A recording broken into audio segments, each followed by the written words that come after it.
Sy sit op die stoep met haar koppie in die hand en bestuur die hele buurt soos 'n juffrouband. Sy weet wie se hond die in die heining klim en wie se gras my rook, maak maar nie trim.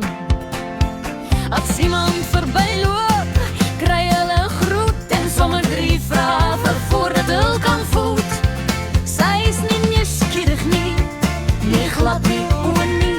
Sy hou net van feite saam met haar dier. Die ketel begin sing, die buurvrou is drome.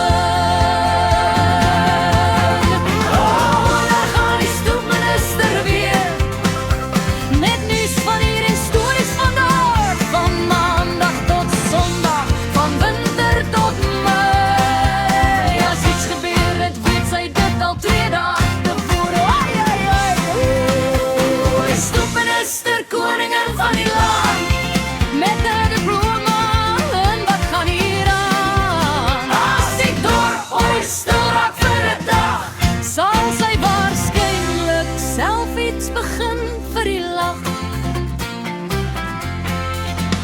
Tannies kom kuier vir suiker en melk, maar vergeet dan heeltemal waarvoor hulle gekom het. Elke want die storie word 2 en boeien, sommer 10.